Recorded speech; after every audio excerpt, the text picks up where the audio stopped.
Amalur is changing. Magic, once lost to the mortal races, has returned to the world. This is the age of Arcana.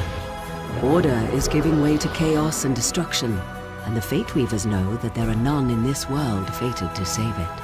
But hope lies in one who has already died, a hero who will embark on a quest to reshape the fate of the world.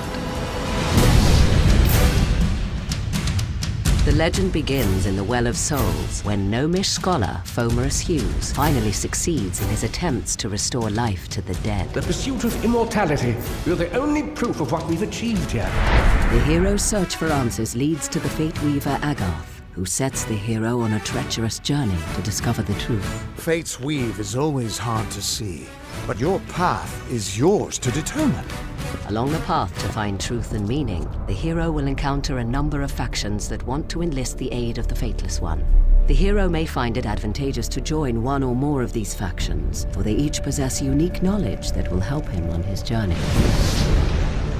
On the surface, the Travelers are a free-roaming society of entertainers and nomads living a carefree existence on the open road. Ain't no worries in Star Camp. Travelers are the way life should be for a bloke in these lands. However, they are from a lineage of the finest thieves that ever walked Amalur, and becoming one of the Travelers allows the hero to buy and sell stolen goods, as well as delve into the fine arts of stealth, crime, and subterfuge. I can part with the daggers for half of what I was asking. I'd rather not get on the bad side of the Travelers. The Scholia Arcana was formed generations ago. It has since become the central university for all mortals who wish to study the practice of magic. We have a responsibility to know what these forces are, so that we may better control it. A student who shows sufficient talent is granted access to the libraries of the Scholia Arcana, where they may study the arts of sagecraft, dispelling, and alchemy. My suspicions regarding your potential were well-founded. The once proud and noble warriors of the Warsworn are now known as the finest and fiercest hired swords in the Phalanx. A mercenary sells a sword without honor. The Warsworn sell honor armed for battle. The name of the Warsworn strikes fear into the hearts of enemies throughout the land. Once proven in battle, a Warsworn pledge has access to skills, weapons, and training that cannot be found elsewhere. I've trained, I've dreamed. I will join the Order.